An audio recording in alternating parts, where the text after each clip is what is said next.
এইদিকে রৌদ্র ফোনে কথা বলা শেষ করে পিছন ফিরতেই কেউ একজন এসে তার বুকে হুমড়ি খেয়ে পড়ে। হঠাৎ এমন হওয়ায় রৌদ্র পা পিছিয়ে যায়। এইদিকে ইয়ানা শক্তপোক্ত কিছুর সাথে বাড়ি খেয়েছে বুঝতে পেরে মাথা তুলে তাকাতেই ৩০০ ভোল্টের শকট খায়। পা পিছিয়ে পড়তে পড়তে নিজেকে সামলে রৌদ্র বুকের দিকে তাকিয়ে ইয়ানাকে অবাক হয়। কিছুক্ষণ অবাক হয়ে তাকিয়ে থেকে হঠাৎ দুজন একসাথে কিছুটা চেঁচিয়ে বলে উঠল, তুমি, আপনি। আশেপাশে কয়েকজন কর্মচারী ছিল, ওরা রৌদ্র আর ইয়ানার দিকে চেয়ে আছে কেমন দৃষ্টিতে। আর এইদিকে একসাথে কথাটা বলে দুজনই থতমত খেয়ে যায়। রৌদ্র গম্ভীর কণ্ঠে বলল, তুমি এখানেও, তাও আবারও আমার উপরই এসে পড়লে, এবার অন্তত মিথ্যা কথা বলিও না যে ইচ্ছে করে পরনি উষ্ঠা খেয়ে পড়েছ। এবার ইয়ানার কান্না করতে ইচ্ছে করছে। দুনিয়াতে আর কোনো মানুষ নেই, সে কোনো বারবার এই লোকের উপরে এসে পড়ে।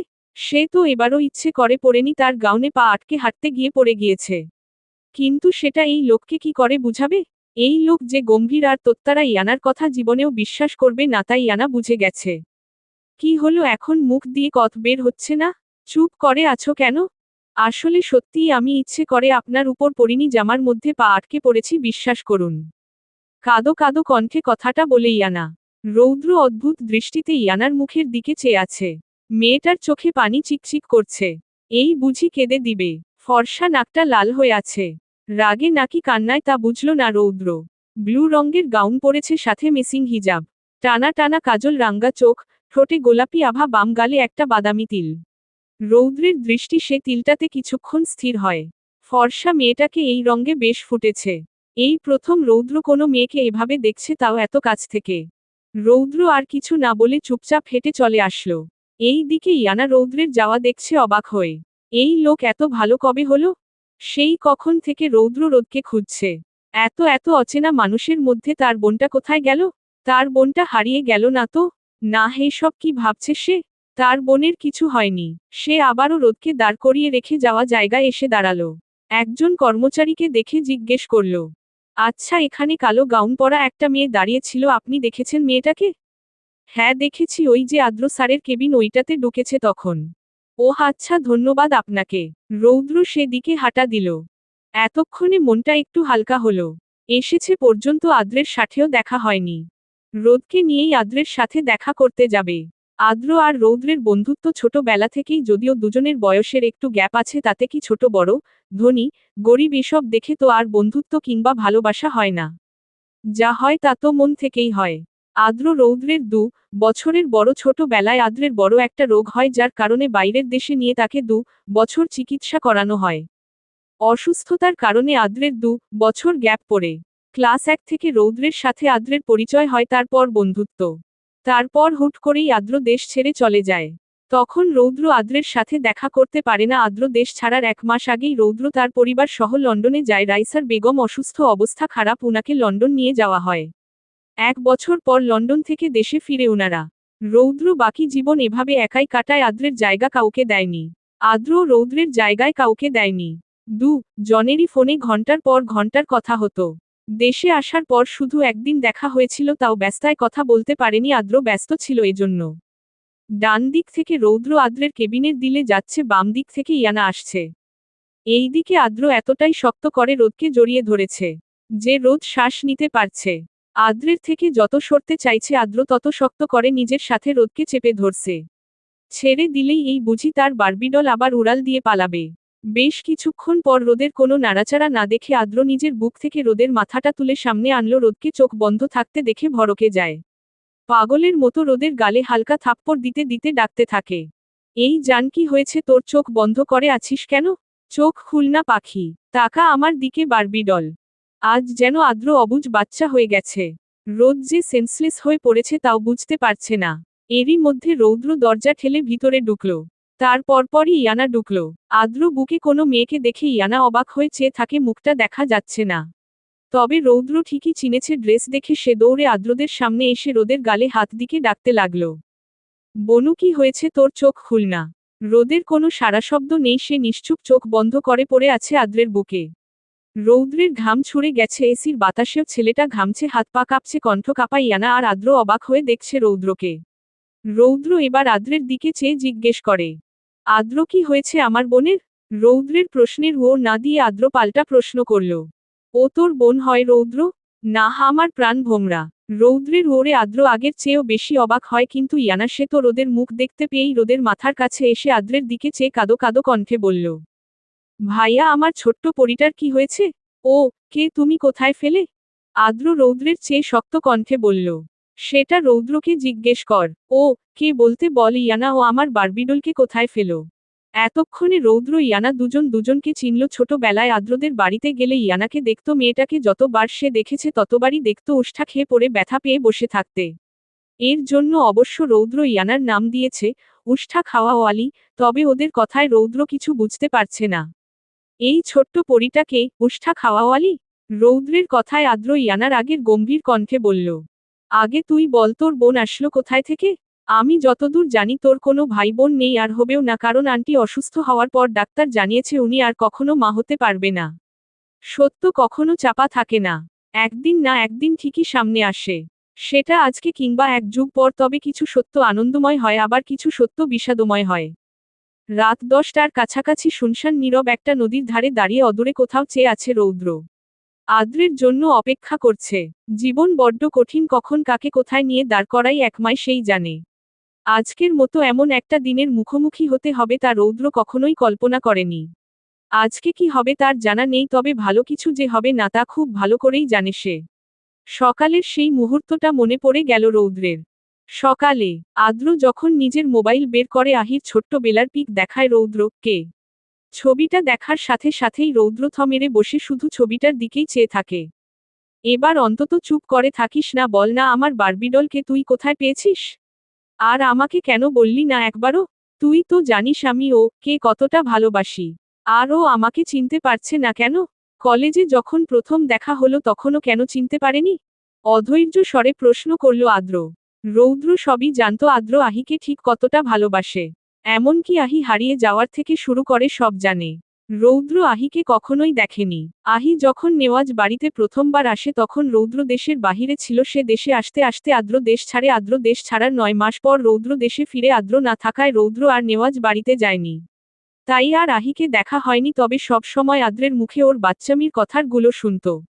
আদ্রের কথায় রৌদ্রের ধ্যান ভাঙ্গে। নিজেকে সামলে বলল, আমার প্রতি যদি তোর বিন্দু পরিমাণ বিশ্বাস থাকে তাহলে এখন আমাকে বনুকে নিয়ে এখান থেকে যেতে দে। আমি তোকে রাতে সব বলবো। রৌদ্রের প্রতি আদ্রের নিজের থেকেও বেশি বিশ্বাস আছে। এতক্ষণ সে রোদের দিকে ভালো করে খেয়াল করেনি, এবার তাকালো নিজের বুকে পড়ে থাকা মেয়েটার দিকে। সে কল্পনাও করেনি বড় হয়ে তার ছোট্ট ফুলটা এতটা কিউট হবে। মনে মনে শখানেক বার মাশাল্লাহ বলে ফেলল আদ্র। যেন আস্ত এক পরী তার বুকে শুয়ে আছে। আর কিছু না ভেবে রৌদ্রের দিকে রোদের মাথাটা এগিয়ে দেয়। রৌদ্র বোনকে কোলে তুলে নেয়। বর্তমান কথাগুলো ভেবে রৌদ্র দীর্ঘ শ্বাস ফেলল। সত্য কখনো চাপা থাকে না, কথাটা আসলেই সঠিক, তা আজ রৌদ্র হারে হারে বুঝতে পারছে। রৌদ্রের সবকিছু বিষাদময় লাগছে। আকাশের দিকে তাকালো রৌদ্র। চাঁদ আছে অনেক, তারা চাঁদের চারপাশে জ্বলছে। হঠাৎ রৌদ্র ধরে আসা কণ্ঠে বলে উঠল, কিছু সত্য গোপনে থাকাই শ্রেয়। সামনে আসলেই বিপদ, সম্পর্কের বিচ্ছেদ, ভুল বুঝাবুঝি, দোটানায় ভুগা। আজ আমি সেই দোটানায় ভুগছি। একদিকে নিজের ছোটবেলার বন্ধুত্ব, অন্যদিকে নিজের প্রাণ ভোমরা। কাকে খুশি করব, কাকে দুঃখ দিব, জনই যে আমার প্রিয়জন। রৌদ্রের কান্না আসছে, কিন্তু ছেলেদের যে কাঁদতে নেই, ওদের সাথে কান্না বেমানান। নিজেকে সামলে নিল। পিছন থেকে গাড়ির আওয়াজ পেয়ে সেদিকে তাকালো আদ্র আসছে। ছেলেটাকে দেখেই বুঝা যাচ্ছে তাড়াহুড়ো করে এসেছে। সব সময় পরিপাটি থাকা ছেলেটা আজকে ভীষণ এলোমেলো। রৌদ্র এমন আদ্রকে কখনোই দেখেনি। ছোটবেলা থেকেই আদ্র ভীষণ পরিপাটি থাকতে পছন্দ করে। রৌদ্র চুল এলোমেলো করে স্কুলে আসলে আদ্র বকাবকি করে নিজেই ঠিক করে দিত। আর আজ সেই আদ্রের একই হাল, চুল এলোমেলো হয়ে কপালে পড়ে আছে। গলায় কাছে শার্টের বোতাম খোলা, শার্ট কুচকানো, মুখ ফ্যাকাশে, চোখ মুখ শুকনো। এই অবস্থা কেন তোর আদ্র? মলিন মুখে কথাটা বলল রৌদ্র। সে জানে আদ্রের এই অবস্থার কারণ, তবুও জিজ্ঞেস করল। আদ্র রৌদ্রের কথা বলল, আমার কিছু হয়নি, ঠিক আছি আমি। আগে তুই আমাকে সব খুলে বল, কোথায় পেয়েছিস কে, আর কেন বললি না আমাকে? আমার বারবিডল আমাকে চিনতে পারছে না কেন, কি করেছিস তুই? আদ্রের শক্ত কণ্ঠের কথাগুলো শুনে রৌদ্র বাক্যহারা হয়ে যায়। সেই সাথে আদ্রের শেষের কথাটা, আদ্র তাকে ভুল বুঝছে। এই ভয়টাই তো সে পেয়েছিল। আদ্রের ভুল বুঝা স্বাভাবিক, ওর জায়গায় রৌদ্র থাকলেও একই কাজ করত। তুই আমাকে ভুল বুঝছিস, তাতে আমার একটুও কষ্ট লাগেনি। তবে একটু খারাপ লাগলো, এত বছরে তুই আমাকে এই চিনলি। আমি তোর খারাপ চাইতে পারি এটা কিভাবে ভাবলি তুই আদ্র? রৌদ্রের কথায় আদ্র অসহায় চোখে রৌদ্রের দিকে তাকায়, সে আসলে এভাবে বলতে চায়নি। মাথা ঠিক ছিল না, উল্টাপাল্টা বলে দিয়েছে, এখন নিজের প্রতিই আদ্রের রাগ লাগছে। আগে তো সব শুনতো একবার, তারপর না হয়। সরি ভাই, আমি আসলে সেভাবে বলতে চাইনি, জানিসই তো ও কে কতটা ভালোবাসি। শীতল কণ্ঠে কথাগুলো বলল আদ্র। রৌদ্র আদ্রের হাত টেনে নদীর ধারে বসালো, সেও বসল, তারপর অদূরে তাকিয়ে বলতে শুরু করল। তোর কথায় আমি কখনোই কিছু মনে করি না। এখনো কিছু করিনি। তোর এসব বলা দোষের কিছু না। এবার শুন আমি রোদকে কিভাবে পেয়েছি। 15 বছর আগে। দিনটি ছিল সোমবার বিকেল 5:30। রৌদ্র তার নানার বাড়ি থেকে ফিরছিল।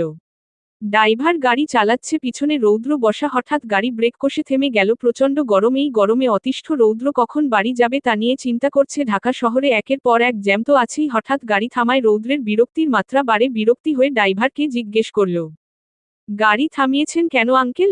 সামনে তাকিয়ে দেখো, অনেক ভিড় দেখা যাচ্ছে, মনে হয় কিছু হয়েছে।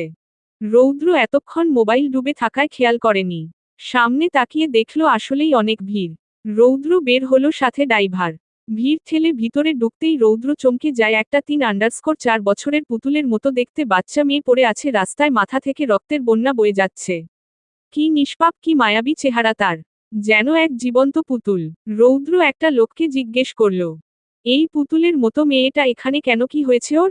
একটা গাড়ি থেকে বাচ্চাকে রক্তাক্ত অবস্থায় এখানে ফেলে দেওয়া হয়েছে, আমরা দূর থেকে দেখেছি, কিন্তু গাড়ির ভিতরে থাকা লোকগুলাকে দেখিনি। লোকটার কথায় রৌদ্র বাচ্চার দিকে তাকালো, ঠোঁট নড়ছে, মনে হচ্ছে কিছু বলছে। রৌদ্র বাচ্চা মেয়েটার মাথার কাছে বসে কানটা এগিয়ে শুনতে চেষ্টা করল মেয়েটা কি বলছে। ভাইয়া বেতা পাতচি। ভাইয়া ডাকটা কানে আসতেই রৌদ্রের পৃথিবী কয়েক সেকেন্ডের জন্য থমকে যায়। ওর মনে হচ্ছে ওকেই বলেছে। রৌদ্র কানে শুধু বাজতে লাগলো আধো আধো কণ্ঠের ডাকটা, কি মিষ্টি ডাক এই ডাক। রৌদ্রের কলিজা কাঁপিয়ে দিল, শরীর বেয়ে ঠান্ডা হাওয়া বয়ে গেল। হঠাৎ রৌদ্রের কি হলো কে জানে, সে ঝুঁকে আস্তে করে বলল, বনু ব্যথা পেয়েছিস, কষ্ট হচ্ছে তোর, ভাইয়াকে বল। রৌদ্রের কথাটা কেউ শুনতে না ফেলেও বাচ্চাটার কানে গেছে, সাথে সাথে ব্যথাতুর কণ্ঠের বাণী রৌদ্রের কানে এলো, হুম কত্ত হত্যে অনেক। সাথে সাথে রৌদ্র বাচ্চা মেয়েটাকে কোলে তুলে নিল। কারো দিকে না তাকিয়ে গাড়ির দিকে যেতে ড্রাইভারের উদ্দেশ্য বলল, আঙ্কেল তাড়াতাড়ি গাড়ি স্টার্ট দেন, ওর কষ্ট হচ্ছে, যত দ্রুত সম্ভব ওকে হসপিটালে নিতে হবে। পিছনের সিটে বসা রৌদ্র তার কোলে বাচ্চা মেয়েটি, বাচ্চাটার মাথা থেকে রক্ত বের হচ্ছে অনেক। রৌদ্র নিজের গায়ের শার্ট খুলে বাচ্চাটার মাথায় বেঁধে দিল। তাতেও লাভ হচ্ছে না, রৌদ্রের গায়ে থাকা সাদাটি শার্টও লাল হয়ে গেছে। রৌদ্রের ভয় লাগছে, হঠাৎ সে বাচ্চা মেয়েটার কানে ফিসফিস করে বলে উঠল, এই পিচ্ছি, একদম আমাকে ছেড়ে যাওয়ার কথা ভাববি না। তোর কিছু হতে দিব না আমি। জানিস তোর মতো করে আমাকে কেউ এত মায়া নিয়ে ভাইয়া ডাকে নি, আমার না বোন নেই, তুই হবি আমার বোন। বাচ্চা মেয়েটার কোনো সাড়াশব্দ নেই, সে নিশ্চুপ হয়ে পড়ে আছে রৌদ্রের বুকে। তার নিশ্চুপতা রৌদ্রের পছন্দ হয়নি একটুও। তবে কি এই পিচ্ছি তার বোন হবে না? কথাটা ভাবতে ভাবতে হসপিটালে চলে আসে। ডাক্তার দেখার পর জানায় ইমার্জেন্সি রক্ত লাগবে, অপারেশন করাতে হবে, কিন্তু রক্ত খুঁজতে হয়নি, ভাগ্যক্রমে রৌদ্রের রক্তের গ্রুপ মিলে যায়। সবে 15 বছরের পা রাখা রৌদ্র জেদ ধরে সে রক্ত দিবে, কিন্তু ডাক্তারেরা এতে রাজি হয়নি, বাচ্চা একটা ছেলে কিসের আবার রক্ত দিবে। কিন্তু রৌদ্র এই কথা মানতে নারাজ, সে রক্ত দিবেই দিবে। 15 বছরের ছেলেও রক্ত দিতে পারে, তবে কিছু শর্ত আছে। ওজন কমপক্ষে 45 কেজি হতে হবে তারা চিহ্ন। হিমোগ্লোবিন লাভ কমপক্ষে 12.5 গ্রাম, ডিএল হতে হবে তারা চিহ্ন। স্বাস্থ্য ভালো থাকতে হবে তারা চিহ্ন। আর বয়সের তুলনায় রৌদ্রের স্বাস্থ্য অনেক ভালো ছিল। 4-9 কেজি লম্বা, ছড়া কেউই বিশ্বাস করবে না 15 বছরের ছেলে এমন। সব শেষে ডাক্তাররা রৌদ্রের থেকে রক্ত নেয়, রক্ত দিতে গিয়ে রৌদ্র নিষ্পলক চোখে শুধু বাচ্চা মেয়েটার দিকেই চেয়েছিল পুরোটা সময়। ডাক্তাররা এমনি এমনি অপারেশন করায়নি, বাচ্চাটার পরিবার খুঁজেছে, তার বাড়ির লোক ছাড়া কিছুই করবে না বলে দিয়েছে। রৌদ্র বলেছে ওর বোন, কিন্তু ডাক্তারেরা শুনেনি। উপায় না পেয়ে রৌদ্র তার বাবা সায়ান খানকে ফোন করে জানায়, উনি এসে নিজের মেয়ে বলে পরিচয় দেয়, তবেই ডাক্তাররা চিকিৎসা করায়। অপারেশন শেষে ডাক্তার জানা, মাথায় আঘাত খাওয়ার কারণে বাচ্চাটা হয়তো কাউকে চিনতে পারবে না, তবে নিয়মিত ঔষধ খাওয়ালে 6 মাস কিংবা 1 বছরের মধ্যে সবাইকে আবার চিনতে পারবে। হসপিটাল থেকে বাচ্চাটাকে নিয়ে খান বাড়িতে আসে রৌদ্র, সবার খুশির শেষ নেই। রাইসা বেগম তো খুশিতে কান্না করে দিচ্ছে, একটা মেয়ের জন্য কত টাকা উড়িয়েছে হিসেব নেই। সায়ান খান আর রৌদ্রের উদ্দেশ্য ছিল বাচ্চাটার পরিবার খোঁজ করলে উনাদের হাতে তুলে দিবে, ততদিন পর্যন্ত এ বাড়িতে থাকবে। রৌদ্র বাচ্চাটার নাম নিজের সাথে মিলিয়ে রোদ রাখে। রোদও এই বাড়ির সবাইকে আপন করে নেয়। রোদের জ্ঞান আসার পর কাউকে চিনতে পারছে না দেখে রৌদ্র শিখিয়ে দেয় কাকে কি বলে ডাকবে। রোদ এখানে এসে কি যে খুশি সাইফাকে পেয়ে, সমবয়সী খেলার সাথী। সেই সাথে রৌদ্র আর সাইফ তোর আছেই ওদের খেলায় সঙ্গ দেওয়ার জন্য। এই পুতুলের মতো বাচ্চাকে পেয়ে খান বাড়িতে খুশির শেষ নেই। রোদকে বাড়িতে আনার পর রৌদ্র নিজ সব করেছে। একবারে নিজের বোনের মতো সারাক্ষণ কোলে নিয়ে নিয়ে ঘুরত, খাইয়ে দিত। বাইরে থেকে আসার সময় রোদের জন্য চিপস, চকলেট নিয়ে আসত। রোদের সামান্য ব্যথায় রোদের আগে রৌদ্র কেঁদে কেটে অস্থির হয়ে যেত। এভাবে 3 মাস কেটে যায়। রৌদ্রের লোভ লেগে যায়, সারাক্ষণ ভয় থাকে এই বুঝি তার বনুটাকে কেউ এসে তার থেকে আলাদা করে নিল। সে ভয় রৌদ্র রোদকে বাড়ি থেকে বের হতে দিত না। এমনকি রোদের সবকিছু মনে পড়লে ও কে ছেড়ে পরিবারের কাছে যেতে চাইবে এই ভয় রৌদ্র রোদকে আর ঔষধ খাওয়াতো না। সব ঔষধ ডাস্টবিনে ফেলে দিয়ে আসে। রোদকে নিয়ে গ্রামে চলে যায় সায়ান খান, রাইসা বেগম আর রৌদ্র। সেখানকার স্কুলে রোদকে ক্লাস 5 পর্যন্ত পড়িয়ে আবার ঢাকা শহরে নিয়ে আসে। তবে রৌদ্র সব সময় রোদকে আড়ালে রাখে। রোদও সব সময় ভাইয়ের কথা মতো চলে। রোদ হয়ে উঠে পুরো খান বাড়ির প্রাণ, বিশেষ করে রাদিফ_খান_ রৌদ্রের প্রাণ ভোমরা। রোদের চোখের রৌদ্র হচ্ছে বেস্ট ভাই। তার ভাইয়ের মতো ভাই নাকি আর নেই এই কথা সবাইকে বলিয়ে বেড়ায়। রৌদ্রের একটাই জেদ, রোদের শরীরে তার রক্ত আছে, তারা একই রক্তের। রোদ তার নিজের বোন। আর এই বোনের জন্য রৌদ্র নিজের জীবনটাও বিনা বাক্য দিয়ে দিতে পারে। এভাবে কেটে যায় এতগুলো বছর। কিন্তু হঠাৎ করে এত বছর পর পুরো শহরে রোদের ছোটবেলার ছবি সহ মিসিং পোস্টার দেখে রৌদ্র আর সায়ান খান রাতারাতি সব সরিয়ে ফেলে। প্রয়োজনে পৃথিবীর শ্রেষ্ঠ স্বার্থপর বাবা আর ভাই রৌদ্র আর সায়ান খান হবে, তবুও রোদকে হারাতে দিবে না। বর্তমান _____ আদ্র মরে বসে এক দৃষ্টিতে চেয়ে আছে রৌদ্রের দিকে।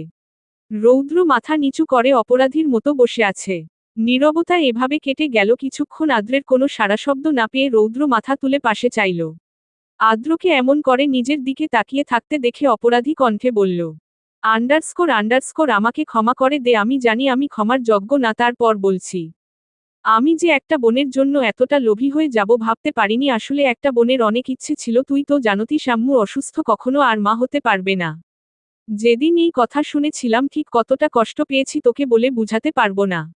তোদের বাড়িতে গেলে তোর আর তোর বোনের খুনসুটি গুলা আমি ছলছল চোখে তাকিয়ে দেখতাম। আর মনে মনে আফসোস করতাম, আজ যদি আমার একটা বোন থাকতো তাহলে আমার এরকম একটা সুন্দর মুহূর্ত আসতো। সাইফা হওয়া পর কিছুটা কষ্ট কম হয়, অনেক খুশি হই। কিন্তু তখন সাইফও অবুঝ ছোট ছিল। সাইফাকে ধরলে কান্না করে দিত, ওর বোন শুধু ও কোলে নিবে। আমি আর কি করব, আমি তো ওর থেকে বড় বুঝদার ছিলাম, তাই আর ওকে কাঁদিয়ে ওর বোনকে দরতাম না। এতটুকু বলে রৌদ্র থামে, লম্বা একটা শ্বাস নিয়ে আবারও বলতে শুরু করে কত শত রাত যে কান্না করতে করতে ঘুমিয়েছি হিসেব নেই। বারবার আল্লাহকে বলতাম যেন একটা বোন দেয়। আল্লাহ হয়তো আমার দোয়া কবুল করে। সেদিন নানার বাড়ি থেকে আসার পথে আমার জীবন আলোকিত করে একটা পুতুলি বোন আসে। কিন্তু হসপিটাল থেকে বাসায় নেওয়ার পর মাথার ব্যথায় যখন কান্না করত সারা বাড়ি কোলে করে ঘুরেও আমি কে শান্ত করতে পারতাম না। ওর কান্না আমাকে শেষ করে দিত। মনে মনে সিদ্ধান্ত নিয়ে এই নিষ্পাপ ফুলটা যতটা কষ্ট পেয়েছে তার থেকেও বেশি কষ্টে আমি তার মৃত্যু দিব, যে এই নিষ্পাপ ফুলটাকে এভাবে এতটা কষ্ট দিয়েছে। আমি সেই রাস্তায় গিয়ে আশেপাশে সিসি ক্যামেরা খুঁজি, এমনকি আমি সেটা পেয়েও যাই, কিন্তু আমি ব্যর্থ হই। শুধু গাড়ির নাম্বার দেখতে পাই। তারপরও ওই গাড়ির খোঁজ নিই, কিন্তু আমার খুঁজতে দেরি হয়ে গেছে। সেই গাড়ির মালিক পাকা খেলোয়াড় ছিল। যেদিন বনুকে রক্তাক্ত করে রাস্তায় ফেলে যায় সেদিনই গাড়িটা বিক্রি করে দেয় অন্য আরেক জনের কাছে। কিন্তু আমি হাল ছাড়িনি, আজও আমি তাকে খুঁজে বেড়াই। রৌদ্র থামে, তাকায় আদ্রের দিকে। হঠাৎই আদ্র রৌদ্র জড়িয়ে ধরে বলে ওঠে, তুই ভুল কিছু করিসনি, তুই পৃথিবীর শ্রেষ্ঠ ভাই। তুই আজ প্রমাণ করে দিলি শুধু রক্তের হলে ভাই বোন হওয়া যায় না। সেদিন যদি আমার বারবিডল তোর হাতে না পড়ে খারাপ কারো হাতে পড়তো তাহলে কি হতো? আমি কোথায় পেতাম আমার ফুলটাকে? ঔষধ খাওয়ালে স্মৃতি আবারও আসবে, কিন্তু সেদিন যদি অন্য কোনো বিপদ হতো? রৌদ্র ঢোল গিলে বলল, আমি পৃথিবীর শ্রেষ্ঠ ভাই হতে পারলেও বন্ধুত্ব হতে পারিনি রে। আমি অনেক বড় ভুল করে ফেলেছি রে তোর সাথে। রৌদ্রের কথায় আদ্র তাকে ছেড়ে বলল, কি ভুল করেছিস তুই? রৌদ্র চোখ বন্ধ করে কয়েকবার ঢোল গিলে সময় নিয়ে বলল, বনু একটা ছেলেকে পছন্দ করে, ছেলেটাও বনুকে ভালোবাসে। ভালো ছেলে, পরিবার ভালো, সব দিক দিয়ে পারফেক্ট। এজন্য অনেক আগে থেকে ওদের বিয়ে ঠিক করে রেখেছে দুই পরিবার। বনুর পড়ালেখা শেষ হলে বিয়ে হবে। বনুও এই বিয়েতে রাজি, অনেক খুশি। আমি কিভাবে কে কষ্ট দিয়ে বিয়েটা ভেঙে দিব বল? আবার তোকেও কষ্ট দিতে পারবো না, তোরা দুজনই আমার কাছে সমান, আমি দোটানায় ভুগছি। আদ্র কি করব বল, কোন দিকে যাব বল না, রাস্তা দেখা আমাকে। আদ্রের মাথায় ঘুরছে শুধু একটা কথা, তার বারবিডল অন্য কাউকে ভালোবাসে, তাকে বিয়েও করতে চায়। এইটুকু বারবার মাথায় ঘুরছে রৌদ্রের, আর কোনো কথা তার কানে যাচ্ছে না। আদ্রের শরীর ভেঙে এলো, ধীরে ধীরে শরীর ছেড়ে পড়ে যেতে নিলে রৌদ্র আগলে নেয়। হঠাৎই আদ্র অসহায় কণ্ঠে বলে ওঠে, কেন করলি এমন বারবিডল? আমার এত ভালোবাসা কি তোর চোখে পড়েনি? কেন আমাকে ভালোবাসলি না? আমি কিভাবে তোকে ছাড়া থাকবো? আমি মরে যাব রে জান। আমায় একটু ভালোবাসলে কি এমন হতো? আমি তোকে অন্য কারো জন্য লাল শাড়িতে কিভাবে দেখব? এমনটা তো কথা ছিল না। যে বুকের সবটা জুড়ে তোর বসবাস, সে বুকে চুরি মারতে একবারও ভাবলি না বারবিডল? এতটা যত্ন করে ভালোবাসার পরও কিভাবে এমন করতে পারলি রে জান? এতটুকু বলে ছেলেটা হাঁফিয়ে গেল রৌদ্র অসহায় চোখে চেয়ে। হঠাৎ আদ্র চিৎকার করে বলে উঠে, ইয়া আল্লাহ, ওরে আমার ভালোবাসা বুঝার ক্ষমতা কেন দিলে না? ওরে আমার পাঁজরের হাড় দিয়ে কেন তৈরি করলে না? ও আল্লাহ, আমার বারবিডল আমায় ভালোবাসানি, শুনছো তুমি? আদ্রের প্রথম আর্তনাদের বিষাদময় হয়ে উঠে রজনী, কিন্তু আদ্রের শেষের আর্তনাদ হয়তো আল্লাহর আরশ কেঁপে উঠল। জন মাবনহীন নদীর ধারটা বাড়ি হয়ে উঠে আদ্রের আর্তনাদে রৌদ্র ছলছল চোখে দেখছে পাগলা প্রেমিককে। জীবন সঙ্গী হিসেবে আদ্র বেস্ট একজন, কিন্তু রোদ কি আদ্রকে চাইবে? লম্বা একটা নীরবতা চললে আদ্র মাথা নিচু করে কিছু হয়তো ভাবছে, আর রৌদ্র আদ্রের দিকে চেয়ে আছে। হঠাৎ রৌদ্রের ফোনটা শব্দ করে বেজে উঠে, সে শব্দে নীরবতা ভাঙ্গে। রৌদ্র ফোন বের করে নাম দেখে আদ্রের দিকে তাকালো। আদ্র আগের মতোই বসে আছে। রৌদ্র ফোন রিসিভ করে কিছু বলতে নিবে তার আগেই অপাশ থেকে রোদের কড়া কণ্ঠ ভেসে এলো, কোথায় তুমি ভাইয়া? কয়টা বাজে দেখেছো, এখনো আসছো না কেন? কিছুক্ষণের মধ্যে আসছি ভাইয়াকে আধা ঘন্টা সময় দে, তার মধ্যেই চলে আসছি। নরম আর আদুরে মাখা কণ্ঠে কথাগুলো বলল রৌদ্র, না হলে দেখা গেল বোন তার গাল ফুলিয়ে বসে থাকবে। ভাইয়ের আদুরে কণ্ঠে রোদ তাড়াতাড়ি আসো বলে কল কেটে দেয়। কোন জানোয়ার আমার জিনিসে নজর দিয়েছে, নাম বল, ওর কলিজা কত বড় হয়েছে আমিও মেপে দেখব। শক্ত কণ্ঠে কথাগুলা বলতে বলতে সোজা হয়ে দাঁড়ালো আদ্র। আর এইদিকে রৌদ্র মাত্রই মোবাইলটা পকেটে ডাকাচ্ছিল, হঠাৎ আদ্রের এমন কথায় বেচারা ফোন ঢুকাতেই ভুলে গেছে, ড্যাপ ড্যাপ করে চেয়ে আছে। তার বিশ্বাস হচ্ছে কথাগুলো আদ্র বলেছে। ভ্রু কুচকে রৌদ্র বলল, লে হালুয়া, তুই গালিও দিতে পারিস? শালা, এতক্ষণ মেয়েদের মতন একা কান্না করে আমার কিডনি ব্লক করে দিয়েছিস। তুই শালা আসলেই একটা নাটকবাজ। আদ্র ভাবলেশীন জবাব দেয়, শালা না সমন্দি, তোর আবার কিডনিও আছে? আগে জানতাম না তো। আচ্ছা, তোর কিডনি কি রঙের? না মানে ব্লক খুলে দিতাম। আদ্রের কথায় রৌদ্র ও না দিয়ে আদ্রের কপাল গলা চেক করতে করতে বলল, ভাই তুই ঠিক আছিস তো? না মানে তোর জ্বর টর আসেনি তো আবার? আদ্র বিরক্ত হয়ে রৌদ্র হাত সরিয়ে বলল, সর, আমি ঠিক আছি। হঠাৎ এত পরিবর্তন, এই না কান্না করছিলি? সেটা সময় হলেই বুঝবি, এখন চল, আমার বউটাকে দেখতে ইচ্ছে করছে খুব। তারপর নিজের দিকে তাকালো, শরীরের যে অবস্থা, এই অবস্থা আহির সামনে গেলে প্রেমে পড়া তো দূর, পাগল ভেবে ভয় পাবে। হাঁটতে হাঁটতে রৌদ্রের দিকে চেয়ে বলল, না, এই অবস্থায় যাব না। তুই যা, গিয়ে আমার বউটাকে সুন্দর মতো খাইয়ে ঘুম পাড়িয়ে দিস। ও আবার নিজের হাতে খেতে পারে না। কালকে সুন্দর মতো তাড়াতাড়ি কলেজে পাঠিয়ে দিবি। বউ দেখার অপেক্ষায় থাকব। আদ্রের কথা রৌদ্র মুখ বেঁকিয়ে বলল, আসছে আমাকে শিখাতে কিভাবে যত্নে রাখতে হয়। আপনার বউটাকে এত বছর ধরে যত্ন করে বড় করলোটাকে শুনি। তার বিনিময়ে যা চাইবি তাই দিব, বল কি চাস? রৌদ্র হেসে বলল, আমার বোনটাকে ভালো রাখিস, এইটুকুই চাই। আমি জানি তুই ও কে কতটা ভালোবাসিস, ও তোর কাছে ভালো থাকবে। জীবন সঙ্গী হিসেবে তুই পারফেক্ট একজন। প্রতিটা মেয়ে স্বামী হিসেবে তোর মতো একজন যত্নশীল পুরুষ চায়। তবে সবার ভাগ্যে তা থাকে না। আমার বনুটা খুব ভাগ্যবতী তোর মতো একজনের ভালোবাসার মানুষ হতে পেরে। তারপরও ভালো রাখার কথা বলার কারণ হচ্ছে, বোনটাকে বড্ড ভালোবাসি রে, নিজের থেকেও বেশি। ওর খুশির জন্য হাসি মুখে জীবনটাও দিয়ে দিতে পারি। ও কষ্ট ফেলে ব্যথা ওর আগে আমার বুকে লাগে। আদ্র মুচকি হেসে বলল, আমার বারবিডলটা সত্যিই ভাগ্যবতী, তোর মতো একটা ভাই পেয়েছে। একবার তোর বোনটাকে দলিল করে নিতে দে, তারপর দেখবি কেমন যত্ন আর ভালোবাসায় মুড়িয়ে রাখি। রৌদ্র হেসে আদ্রকে জড়িয়ে ধরে বলল, তোর প্রতি আমার বিশ্বাস আছে। সব সময় তোর পাশে আছি। আদ্র শুয়ে আছে মায়ের কোলে, আতিয়া নেওয়াজ ছেলের মাথায় হাত ভুলিয়ে দিচ্ছে, আর আদ্র চোখ বন্ধ করে আছে। চেহারায় তার প্রশান্তির চাপ স্পট। পাশে বসে ইয়ানা মা, কে আহির কথা সব বলছে, আতিয়া নেওয়াজ তা শুনছে। মনে মনে শুকরিয়া আদায় করছে আল্লাহর কাছে। জানো আম্মু, আমার ছোট্ট পরীটা দেখতে কতটা কিউট হয়েছে, মাশাল্লাহ, মনে হয় যেন আস্ত একটা পুতুল। ইয়ানার কথায় আতিয়া নেওয়াজ হেসে বলল, একটা ছবি তুলে আনতি, আমিও একটু দেখতাম, মেয়েটাকে কতগুলো বছর দেখি না। ইয়ানা কিছু একটা ভেবে উল্লাসিত কণ্ঠে বলল, ছবি লাগবে না আম্মু, তুমি চাইলে সামনাসামনিও দেখতে পারো, রৌদ্র ভাইয়া তো ভাইয়ার বন্ধু। ওদেরকে যদি ভাইয়া বাড়িতে আসার দাওয়াত দেয় তাহলেই তো হবে। হ্যাঁ, এটা তো ভালো কথা, রৌদ্রটাকেও কতগুলো বছর দেখি না, কেমন হয়েছে দেখতে ছেলেটা। সেদিন তো দেখাও হলো না। আদ্র এতক্ষণ সব চুপচাপ শুনছিল, এবার চোখ মেলে বলল, না, এখন বাড়িতে আনা যাবে না। ও কে? আমি চাই না আহিকে পাওয়া গেছে এটা বাড়ির সবাই জানুক। আগে ওর স্মৃতি আনতে হবে এখানে, আসলে সবাই ও কে ঘিরে ধরবে, কান্নাকাটি করবে, এতে ও অস্থির হয়ে মাথায় চাপ ফেলবে। ইয়ানা আর আতিয়া নেওয়াজও বিষয়টা ভেবে দেখল। আদ্র মায়ের রুম থেকে চলে আসলো। তবে আদ্রের মনে চললে অন্য কিছু, সে রৌদ্রকে মেসেজ দিয়ে বলে কালকে বিকালে দেখা করতে জরুরি কথা আছে। রৌদ্র মেসেজ সিন করে সাথে সাথে কল দেয়। আদ্র রিসিভ করার সাথে সাথে ওপাশ থেকে রৌদ্রের কণ্ঠ ভেসে আসে, কিরে, কিসের জরুরি কথা, আবার কিছু হয়েছে নাকি? আন্ডারস্কোর কালকে আসলেই জানতে পারবি। এখন বল, আমার বউটা কি করে? তোর বউ এতক্ষণ আমাকে নাচিয়ে এখন শান্তিতে ঘুমাচ্ছে। আদ্র ঠাট্টার স্বরে বলল, এটা তো ভালো কথা। তা কি গানে নাচিয়ে তোকে? তুই মজা নিচ্ছিস? তোর জন্য দেরি করে বাড়িতে আসায় রেগে বোম হয়ে বসেছিল কেন? এত দেরি করছি। কোথায় ছিলাম? আরও কত কি, আর আমাকে এত এত মিথ্যা বলে রাগ ভাঙ্গাতে হয়েছে। তারপরও তার আবদার, তাকে ভাবি এনে দিতে হবে, এখন কি করব, না পারতে বলেছি এনে দিব। কিন্তু এখন হচ্ছে ভাবি তো গাছে ধরে না। কি করব বল? আন্ডারস্কোর আমি কি বলবো, তুই কি করবি তুই জানিস, তবে আমার বউয়ের আবদার যেন অপূর্ণ না থাকে। যদি থাকে তাহলে তোর খবর আছে।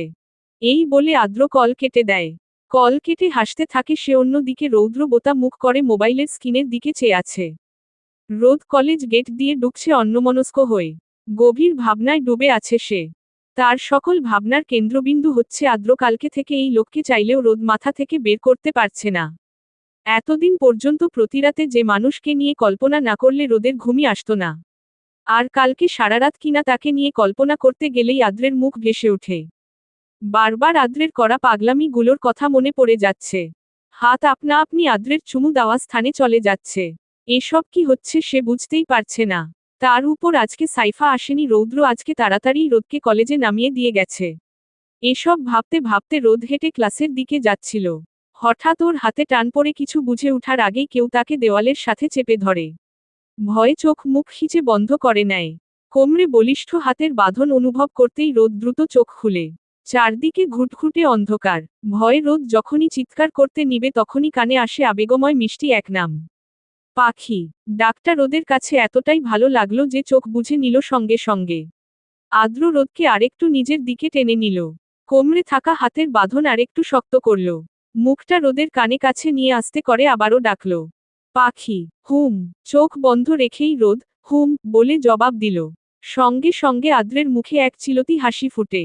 আদ্র এবার আরেকটু আদুরে মাখা আর ভালোবাসা মেশানো গলায় বলল, ভালোবাসি। এই বলে আদ্র রোদের গলায় মুখ গুজে লম্বা শ্বাস নিল। এবার রোদের হুঁশ ফিরে। হাত পা আপনা আপনি কাঁপতে শুরু করে। সে বুঝতে পারছে না এটাকে, তার এত কাছে কেন আসছে। মুখ দিয়ে কথা বের হচ্ছে না। গলায় যেন কিছু আটকে আছে। একটু ছুতেই এমন কাঁপাকাঁপি করছো, যখন পুরোপুরি অধিকার নিয়ে ছুবো তখন কি করবে বউ? বউ। ডাকটা কানে যেতেই রোদের বুক কেঁপে উঠল। আবারও চোখ বন্ধ করে নিল। আদ্র রোদকে হালকা ধাক্কা দিয়ে একটু দূরে সরিয়ে দ্রুত পায়ে বের হয়ে গেল। রোদ তাড়াতাড়ি চোখ খুলে আশেপাশে চাইল না, কেউ নেই। কে ছিল এটা, আর কি সব বলে গেল? রোদ ভয়ে ঘামাতে শুরু করে। আজকের প্রথম ক্লাসটাই আদ্র নিবে, তার জরুরি কাজ আছে, এজন্য ক্লাস শেষ করে আগেই বের হয়ে যাবে। আদ্র ক্লাসে ঢুকা মাত্রই চারদিকে শোরগোল শুরু হয়ে গেছে। কেউ মুগ্ধ নয়নে আদ্রকে দেখছে, কেউ আবার ফিসফিস করে কিছু বলছে। আজকে রোদও বাদ পড়েনি তাকিয়ে থাকা থেকে। আজকে আদ্র কফি রঙের শার্ট আর সাদা জিন্স পেরেছে। হাতে ঘড়ি, চোখে পাওয়ারি চশমা। রোদ আজকে একটা জিনিস বেশ ভালো করেই খেয়াল করল। আদ্রের ঠোঁট গুলা পিঙ্ক কালার, সাথে ঠোঁটে কোণে বাদামি তিলটা, উফ পুরাই জোস। ছেলেদের ঠোঁটও এত সুন্দর হয় রোদের আগে জানা ছিল না। রোদ মেয়ে হয়েও মনে হয় না আদ্রের থেকে ওর ঠোঁট বেশি সুন্দর হবে।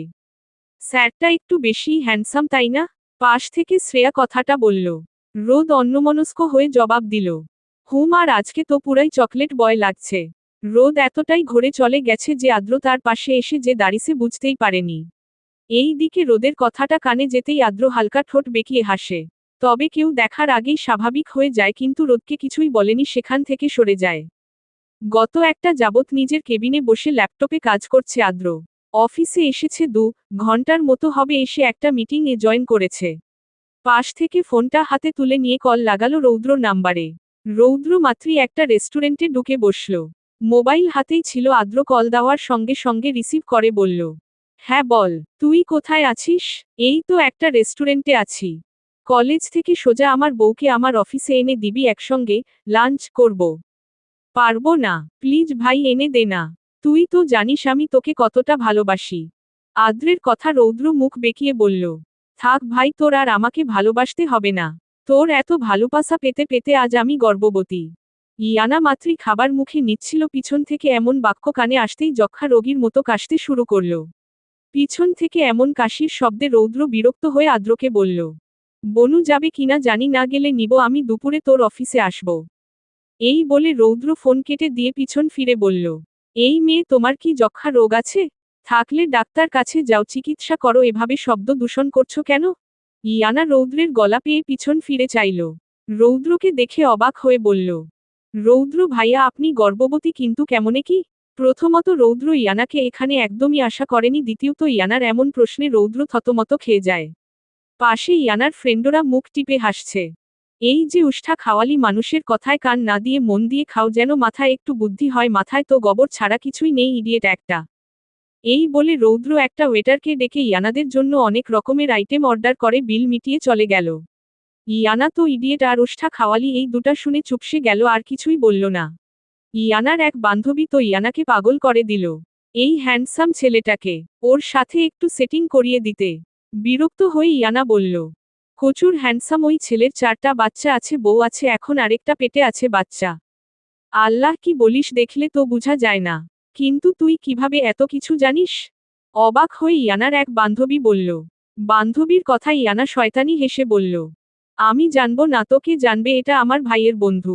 এখন কথা না বলে চুপচাপ খাওয়ায় মন দে। আদ্র বসে বসে ফাইল চেক করছিল। রৌদ্র চুপি চুপি দরজা ঠেলে ঢুকে আদ্রের চোখে চেপে ধরল। আদ্র জানে এটা রৌদ্র, আর এটাও জানে এই বাদর তার বউকে নিয়ে আসেনি, একাই এসেছে।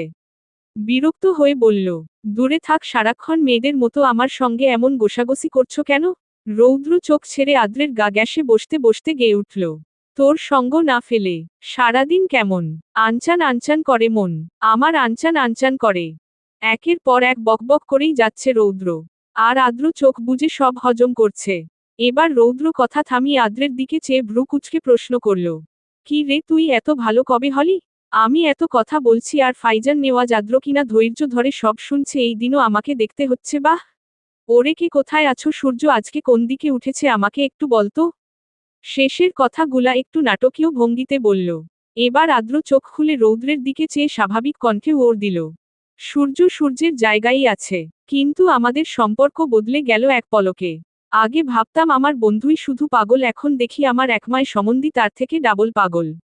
কি আর করার, একমায় সম্বন্ধী বলে কথা, তাই হজম করা শিখছি, না হলে আমার বউটা যে কষ্ট পাবে। রৌদ্র এবার বাংলা সিনেমার মতো অভিনয় করে বলল, নাই হতে পারে না, এটা আমি বিশ্বাস করি না। এত বড় অপমান আমি সইব কিভাবে? ও রে, আমার যে পাপ হবে। দুইজনেই হেসে ফেলল। হয়েছে, এবার থামো, খাবারের কথা বলছি, খেয়ে যাবি। আদ্রের কথা রৌদ্র আবদারের সুরে বলল, একটা চুমু দে না সোনা, তোর চুমুর অভাবে আমি শুকিয়ে গেছি দেখ। ছান, আমি গেও না। রৌদ্র মুখ বেঁকালো। তারপর বলল, না খাবো না, আম্মু বলেছে তোকে নিয়ে আমাদের বাড়িতে যেতে, ওইখানে দুপুরে খেতে। তুই কি আন্টিকে সব বলে দিয়েছিস? হুম আম্মু, আব্বু দুজনকেই সব জানিয়েছি। আমার উপর সব ছেড়ে দিয়েছে, আমি যা চাইবো তাই হবে। ভালো, বাট আমি এখন যাব না, কাজ আছে, তুই বরং এখানে খেয়ে যা, আন্টিকে ফোন করে বলে দে। হবে না রে, তোর বউ ওইখানে বোমের মতো ফুলে বসে থাকবে খাওয়া দাওয়া বাদ দিয়ে। আদ্র আর জোর করল না। বউ তার ছোট থেকেই জেদ্দি, তবে সবার কাছে জেদ করে না, যে ওকে ভালোবাসে তার সাথে জেদ বাচ্চামি সব করে। এইদিকে গতকাল রাতে সাইফ নতুন একটা পারফিউম কিনে এনে লুকিয়ে রেখেছে। কারণ এই বাড়িতে রোদ আর সাইফার জন্য পারফিউম কিনে কেউ শান্তি পায় না। বিশেষ করে বেচারা সাইফ, কারণ সে দুদিন পর পরই পারফিউম কিনে আনে। রোদ আর সাইফার যদি কোনো পারফিউমের স্মেইল ভালো লাগে তাহলে সেটা ওদের লাগবেই লাগবে। রৌদ্রের কাছে চাইলে বিনা বাক্যে দিয়ে দেয়। কিন্তু সাইফ দিতে চায় না। এজন্য দুই বোন মিলে সাইফের পারফিউম এনে উড়াধুরা গায়ে মাখে আবার নিজেদের পছন্দের জামাতেও মেরে নেয়। কালকে রানা পারফিউমটা রোদ দেখে ফেলে। গিয়ে সে খবর সাইফাকে দেয়। অসুস্থ শরীর নিয়ে সাইফা রোদের সাথে লাফাতে লাফাতে চুরি করতে চলে যায়। চুপি চুপি এনে রোদের রুমে জন উড়াধুরা পারফিউম মারছে। এর মধ্যে শ্রেয়া ভিডিও কল দিল। কল রিসিভ করতে শ্রেয়া বলল, কি করছিস তোরা জন? রোদ পিছনের ক্যামেরা দিয়ে খাটের দিকে দেখল। অনেকগুলা জামা পাশে একটা পারফিউম। এটা দেখে শ্রেয়াও নিজের ক্যামেরা ঘুরিয়ে খাট দেখালো। এবার তিনজন হা করে মোবাইলের দিকে চেয়ে আছে, কারণ শ্রেয়ার খাটেরও একই অবস্থা। তুইও আমাদের মতো চুরি করে এনেছিস? তোরাও কি আমার মতো চুরি করে এনেছিস? তিনজনের কথা একসাথে হয়ে গেল। একজন একজনের দিকে চেয়ে আছে। কিছুক্ষণ পর তিনজনই হেসে ফেলল। হাসতে হাসতে গড়াগড়ি খাচ্ছে। কালকে ভাইয়া এটা এনে রেখেছিল, আমার আর সাইফার ছোটবেলা থেকে অভ্যাস এটা। রোদের কথা শ্রেয়া বলল, আমারও সেম, এটা সকালে আমার ভাই এনে রেখেছিল, এখন আমি চুরি করে নিয়ে এসেছি। এভাবে ওরা আরও অনেকক্ষণ কথা বলে। কে কোথায় কবে কার কয়টা পারফিউম চুরি করেছে এসব। হঠাৎ করেই খবর আসে সাইফার খালা আসছে খান বাড়িতে, সাথে ওনার ছেলে আর মেয়ে। মেয়ে সাইফাদের সমানই, ছেলে রৌদ্রের বয়সের। সাইফার খালারা আসার খবর পেতেই রোদের বুক কেঁপে উঠল। ভিতরে ভিতরে খুশি হয়েও কেন যে হতে পারছে না। আজকাল রোদের কি হয়েছে রোদ নিজেও জানে না। সব অদ্ভুত অদ্ভুত ঘটনা তার সাথে ঘটছে। আজকে কলেজের সেই ঘটনার কথা মনে পড়লেই গা শিউরে ওঠে। হাত পা আপনা আপনিই কাঁপতে শুরু করে। কে ছিল এটা? রোদ বুঝতেই পারছে না। বারবার সে ঘটনার কথা মনে পড়ে যায়। রাত বাজে 2টা, রোদের ঘুমই আসছে না। এপাশ ওপাশ করতে করতে হঠাৎ কি মনে করে লাফিয়ে শোয়া থেকে উঠে বসে। তারপর বিছানা থেকে নেমে সোজা দরজার দিকে হাঁটা দিল। রুমে বাইরে এসে দেখে পুরো বাড়ি নীরব আর নিস্তব্ধ হয়ে আছে। হবে না বা কেন? রাত তো কম হয়নি, সবাই গভীর ঘুমে তলিয়ে আছে। আর এত রাতে রোদের মাথায় আসলো দুষ্ট বুদ্ধি। সোজা হাঁটা দিল সাইফের রুমে দিকে। দরজার সামনে এসে দেখে দরজা ভিতর থেকে লাগানো। এতে করে রোদের মনটা খারাপ হয়ে যায়। আবার নিজের রুমে দিকে হাঁটা দিতে নিলে চোখ যায় রৌদ্রের দরজার দিকে। দরজা বেরানো আছে। রোদ এবার রৌদ্রের দরজার সামনে এসে হালকা খুলে উকি দিল। রৌদ্র ঘুমে তলিয়ে আছে। রোদ শব্দহীন ভাবে ঘরে ঢুকে ভাইয়ের মাথা কাছে এসে বসে। কিছুক্ষণ ভাইয়ের ঘুমন্ত মুখের দিকে তাকিয়ে থাকে। ইস, তার ভাইটা কত কিউট, ঘুমালে আরো বেশি সুন্দর লাগে। রোদের তো মাঝে মধ্যে মনে হয় ওর থেকে ওর ভাই বেশি সুন্দর। তার এত সুন্দর ভাইটা এমন নিরামিষ কেন রোদ আজও বুঝল না। এখনকার যুগে এমন নিরামিষ ছেলে আদৌ আছে? আছে তো এই যে তার একমাত্র ভাই রাদিফ খান রৌদ্র, যার পিছে মেয়েরা লাইন ধরে দাঁড়িয়ে থাকে। আর সে কিনা মেয়েদের থেকে 100 হাত দূরে থাকে। এটা মানা যায়? যে যুগে ছেলেরা একসাথে 2-3টার সাথে প্রেম করে আবার সারাক্ষণ মেয়েদের পিছে ঘুরে, আর সেখানে রোদের ভাইকে দেখো, এসব নিয়ে তার কোনো চিন্তাই নেই। একটা ছেলে যদি 2-3টা করে মেয়ে নিয়ে যায় তাহলে তার ভাইয়ের কি হবে? তার ভাই কি সারা জীবন সিঙ্গেলি থেকে যাবে? না, রোদ থাকতে এটা কখনোই হতে দিবে না। আর একে দেখো কেমন শান্তিতে ঘুমিয়ে আছে। তবে আজ আর রৌদ্রের এমন শান্তিময় ঘুম সহ্য হলো না। বেডসাইড টেবিলে গ্লাস ভর্তি পানি দেখে রোদে মাথায় দারুণ একটা বুদ্ধি আসলো। চুপিসারে গ্লাসটা হাতে নিয়ে গ্লাস থেকে কয়েক ফোঁটা পানি নিয়ে চোখের মধ্যে ঢুকিয়ে দিল। তারপর গ্লাসটা আগের মতো সুন্দর করে রেখে দিয়ে নিচে বসে কান্না করতে লাগলো শব্দ করে। এইদিকে ঘুমের মধ্যে বোনের কান্নার আওয়াজ পেয়ে রৌদ্রের বুক মোচড় দিয়ে উঠল। কিসের আর ঘুম, ধরপড়িয়ে উঠে বসলে রৌদ্র। পাশ ফিরে দেখে রোদ মাটিতে বসে কান্না করছে, হেঁচকি উঠে গেছে। এই দৃশ্য দেখেই রৌদ্রের বুকের বাপাশে ব্যথা করতে লাগলো। তার আদরের বোনের কি হয়েছে? আর এই দিকে ভাই কে উঠতে দেখে শয়তানি হাসি দিয়ে রোদ মনে মনে বলল, আমি জানতাম আমার কান্না আওয়াজে তুমি ঠিকই উঠবে। এছাড়া আমার কাছে আর কোনো উপায় নেই। তাড়াতাড়ি প্ল্যান সাকসেস করতে হবে। উফ, নিজে নিজে হেঁচকি তুলতে কি কষ্ট বাবা গো বাবা। রৌদ্র দ্রুত বিছানা থেকে নেমে বোনের সামনে বসে বোনের মুখটা হাতের তালুতে তুলে অস্থির কণ্ঠ জিজ্ঞেস করল, কি হয়েছে বনু, কান্না করছিস কেন? ব্যথা পেয়েছিস? বল ভাইয়াকে, কেউ কিছু বলেছে? প্রতিবারই রোদ মাথা নাড়িয়ে না বুঝালো এগুলার কিছুই না। রৌদ্র এবার আগের থেকেও বেশি অস্থির হয়ে উঠল। তাহলে এত রাতে এভাবে কান্না করছিস কেন? খারাপ স্বপ্ন দেখেছিস? এবার রোদ উপর নিচ মাথা নাড়ালো। মানে সে খারাপ স্বপ্ন দেখেছে? কি দেখেছিস বল ভাইকে। আমি দেখেছি। হ্যাঁ বল, কি দেখেছিস? আমি স্বপ্নে দেখেছি একটা ছেলে 3-4টা করে মেয়ে বিয়ে করে নিয়ে যাচ্ছে। মানুষজন বলা বলি করছে যে দেরিতে করবে সে নাকি মেয়ে পাবে না। এইটুকু বলে রোদ থামে কানা চোখে ভাইয়ের দিকে তাকায়। এই দিকে বোনের আজগুবি স্বপ্নের কথা শুনে রৌদ্র হাসবে না কাঁদবে বুঝতে পারছে না। হাসলে পাপ না হলেও এখন হবে, কারণ তার বোন কান্না করছে, এখন সে হাসলে একটা যুদ্ধ হয়ে যাবে। রৌদ্র অনেক কষ্টে হাসি আটকে বলল, পাগলি, এর জন্য কান্না করা লাগে? এসব ফালতু স্বপ্ন, আর এখানে তো মেয়েরা 3-4টা করে ছেলে নিচ্ছে না যে তোর ভাগে ছেলে পড়বে না দেরি হলে, এজন্য তুই কান্না করছিস? তুই বরং নিশ্চিন্তে থাক, তোর জন্য ছেলে রেডি আছে, তুই শুধু হ্যাঁ বলবি, সে সঙ্গে সঙ্গে এসে তোকে নিয়ে যাবে। নো টেনশন, ওকে? রোদ কান্না থামিয়ে বিরক্ত হয়ে বলল, উফ, আমি আমার জন্য চিন্তা করছি না, তোমার জন্য চিন্তা হচ্ছে। সব মেয়ে নিয়ে গেলে তোমার কি হবে? তুমি মেয়ে না ফেলে আমি ভাবি পাবো না, তাড়াতাড়ি ভাবি আনো। রৌদ্র এবার বোনের চালাকি ধরতে পারল। বোনকে বুঝানোর জন্য বলল, আচ্ছা নিয়ে আসবো পরে, এখন তো ভাইয়ার অনেক কাজ, এখনো এসব নিয়ে ভাবিনি। তুমি 1 সপ্তাহের মধ্যে ভাবি আনবে, না হলে আমার সাথে একদম কথা বলবে না। এই বলে রোদ চলে গেল। রৌদ্র পিছন থেকে অনেকবার ডাকলো, শুনল না। রৌদ্র কিছুক্ষণ ঘরময় পায়চারি করল। তারপর কল লাগালো আদ্রের নাম্বারে। আদ্র মাত্রই সব কাজ শেষ করে ঘুমাতে যাচ্ছিল। কিন্তু হঠাৎ এত রাতে রৌদ্রের কল পেয়ে বুক মোচড় দিয়ে উঠল। তার বারবিডলের কিছু হয়নি তো আবার? আদ্র দ্রুত কল রিসিভ করে কিছু বলবে তার আগেই রৌদ্র বলে ওঠে, দোস্ত, ভাবি কোন গাছে ধরে বল না প্লিজ। না হলে কোন পেইজে পাওয়া যায় একটা ভাবি অর্ডার করে দে না, তোর বউটা ভাবি ভাবি বলে আমার মাথা খেতে ফেলছে। হয় একটা ভাবি অর্ডার করে দে, না হলে এইটা নিয়ে যা। কেন, আমার বউ আবার কি করেছে? সময় হলে নিয়ে আসবো, তোর বলা লাগবে না। রৌদ্র এবার সব খুলে বলল। এই দিকে এসব শুনে হাসতে হাসতে শেষ আদ্র। তুই হাসছিস আদ্র? কই না তো, তুই চিন্তা করিস না। আমার বউকে গিয়ে বল নিশ্চিন্তে থাকতে। আমি ওর জন্য ভাবি খুঁজে আনবো খুব তাড়াতাড়ি। মানে? মানে খুবই ইজি, তোর জন্য মেয়ে দেখব, তুই বিয়ে করবি আর আমার বউ ভাবি পাবে। এই না, আমি এখন বিয়ে করব না প্লিজ। এত কথা জানি না, আমার বউয়ের আবদার আমি অপূর্ণ রাখতে পারবো না। তুই বিয়ের জন্য রেডি থাক। এই বলেই আদ্র কল কেটে দিল। আর এইদিকে বোতা মুখে ফোনের দিকে চেয়ে আছে রৌদ্র। ঘুম থেকে উঠে তাড়াহুড়ো করে আদ্র রেডি হয়ে কলেজে এসেছে শুধু মায় তার বারবিডলকে দেখার জন্য। অথচ তার বারবিডলের আসার খবরই নাই। এইদিকে ক্লাসের সময় হয়ে যাচ্ছে। আদ্র আর না পেরে রৌদ্র নাম্বারে কল লাগালো। প্রথম কলটা বাজতে বাজতে কাটা যায়। আদ্র আবারও কল লাগালো। এইদিকে ফোন হাতে ফোনের দিকে তাকিয়ে আছে রৌদ্র। বেচারা বলেই গেছে আজকে যে ফাহিদ আর ওর পরিবার এই বাড়িতে আসবে। এখন আদ্রকে কি জবাব দিবে ভেবেই পাচ্ছে না। এইদিকে একের পর এক আদ্র কল দিয়েই যাচ্ছে। এবার রৌদ্র রিসিভ করল। আমার বউ কই, এখনো আসছে না কেন? আদ্রের কথায় রৌদ্র আমতা আমতা করতে করতে বলল, ইয়ে আদ্র, বনু তো আজকে কলেজে যাবে না। কলেজে আসবে না মানে? কিন্তু কেন? কি হয়েছে আমার বারবিডলের?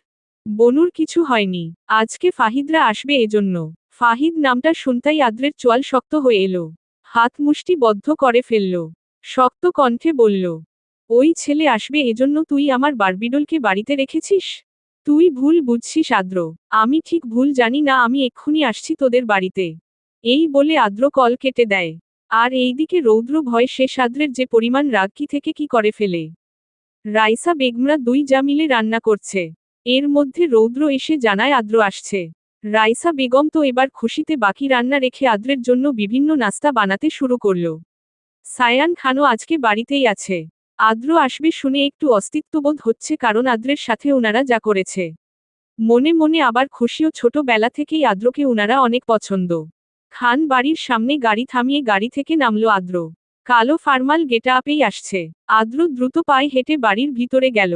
কলিং বেল চাপতেই দরজা খুলে দিল রৌদ্র, যেন সে আদ্রের অপেক্ষাতেই ছিল। আমার বউ কই? আছে, তুই আগে অন্তত ভিতরে আয়। আদ্র ভিতরে গেল। সোফাতে বসে সায়ান খান পেপার পড়ছিল।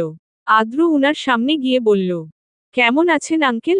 সায়ান খান কারো কণ্ঠ পেয়ে পেপার থেকে চোখ তুলে তাকতেই উনি অবাক। রৌদ্রের দিকে চেয়ে জিজ্ঞেস করল, এটা কি আমার আদ্র রৌদ্র? রৌদ্র মাথা নাড়াতেই সায়ান খান উঠে আদ্রকে জড়িয়ে ধরে বলল, আলহামদুলিল্লাহ ভালো, তুমি কেমন আছো? আদ্র হেসে বলল, আমিও আলহামদুলিল্লাহ ভালো আছি। মাশাল্লাহ, আমার আদ্র তো একবারে দেখতে নায়কের মতো হয়েছে। রৌদ্র সায়ান খানের কথা আদ্র হাসল। আর রৌদ্র ভাব নিয়ে বলল, দেখতে হবে না, কার বোনের জামাই? রৌদ্র কথায় সায়ান খান দ্বিগুণ ভাব নিয়ে বলল, বোন পরে আগে বল, দেখতে হবে না কার মেয়ের জামাই? সায়ান খানে কথায় আদ্র কিছুটা লজ্জা পেল। তিনজন সোফায় বসল। মামুনি কোথায়? আদ্রের কথা রৌদ্র রাইসা বেগমকে ডাকল। রাইসা বেগম তো আদ্রকে দেখে মাশাল্লাহ বলতে বলতে মুখে ফেনা তুলে ফেলছে। আদ্র উনাকেও জড়িয়ে দরে ভালো মন্দ জিজ্ঞেস করল। ফারহানা বেগম মানে রৌদ্র ছোট আম্মুও এসে দেখা করে গেল। উনার তো আদ্রকে বেশ মনে ধরেছে। দুই যা দেখা করে ছুটল নাস্তা আনতে। সায়ান খানের কল আসায় এক সাইডে চলে গেল। এখন এখানে রৌদ্র আর আদ্র ছাড়া কেউই নেই। আমার বউকে ডাকার পারছি না অপেক্ষা করতে। ডং দেখলে বাঁচি না। এই বলে রৌদ্র রোদকে ডাক দিল। রোদ চুল বাঁধছিল, ভাইয়ের ডাক পেয়ে খোলা চুলেই রুম থেকে দৌড়ে বের হয়ে আসলো। সিঁড়ি বেয়ে নামতে গিয়ে আদ্রকে দেখে। আর এই দিকে আদ্র আগে থেকেই তাকিয়ে ছিল, তবে আজ তার দৃষ্টি রোদের চুলের দিকে, একবারে হাঁটু নিচে চুল, লম্বা সিল্ক, ঘন কালো চুল। খোলা চুলে রোদকে মারাত্মক লাগছে। তার উপর আদ্র ভাবেও নি তার বার্বিডলের এত লম্বা চুল হবে। সে আসার সময় ছোট ছোট হেয়ার ক্লিপ সহ অনেক কিছু নিয়ে এসেছে। আদ্র হঠাৎই রৌদ্র গায়ের উপর ডলে পড়ে। রৌদ্র ভয় পেয়ে গেল। সায়ান খানও মাত্রই এসে সোফায় বসল। এইদিকে রাইসা বেগমরাও নাস্তা নিয়ে এসে দাঁড়ালেন। রৌদ্র আদ্র আগলে নিয়েছে। রাইসা বেগমরা আর সায়ান খান সবাই রৌদ্রকে ঘিরে ধরে জিজ্ঞেস করছে আদ্রের কি হয়েছে হঠাৎ। এইদিকে রোদও চিন্তিত মুখে চেয়ে আছে। রৌদ্র বাবা ডাক্তারকে কল দে, আদ্রের কি হয়েছে হঠাৎ। রাইস বেগমের কথায় সায়ান খান বলল, ডাক্তার পরে আগে পানি দাও, আদ্র অজ্ঞান হয়ে গেছে। রৌদ্র নিজেও দেখছে আদ্র সেন্সলেস হয়ে গেছে। কিন্তু হঠাৎ এমন সেন্সলেস হয়ে কেন গেল রৌদ্র বুঝতে পারছে না।